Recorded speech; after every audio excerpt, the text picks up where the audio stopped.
I've got a movie review coming your way right now.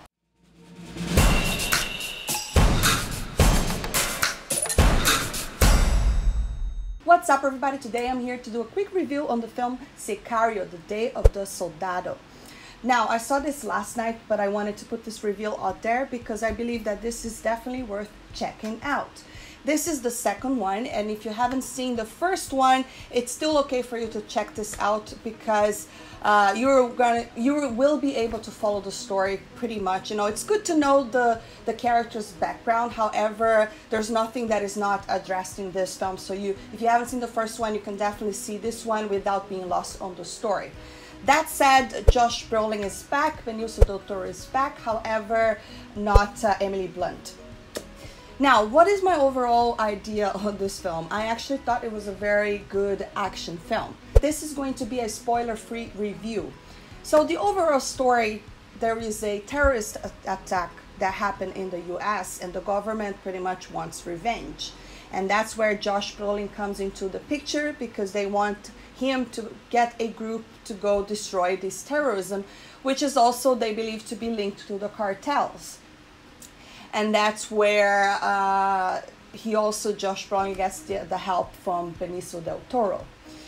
Now, like I said at the beginning, this is a pretty good action film, but it's definitely not a film for everyone, especially if you're sensitive to violence or if you don't like any of these cartel or, you know, this kind of things, because this is definitely not a family film. It's rated R. There's a lot of violence out there. So yes, I wouldn't take kids to go see this type of film, but I think that the story was pretty compelling. You know, I was on the edge of my seat for the most time.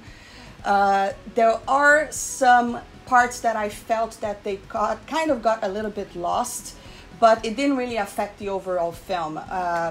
This is definitely not a uplifting film. It kind of addresses the ugliness of humanity in a way. But I grew up watching action films, and I was like, again, I really thought that they did a good job with this one. Now, the acting in this film was also very, very strong. We have the two powerhouses, Benicio del Toro and Josh Brolin. You know, Thanos and a DJ, but obviously he's no DJ on this film. And they pretty much carried this film. You know, it was great. Every time they were on screen, I was like, what's going to happen next?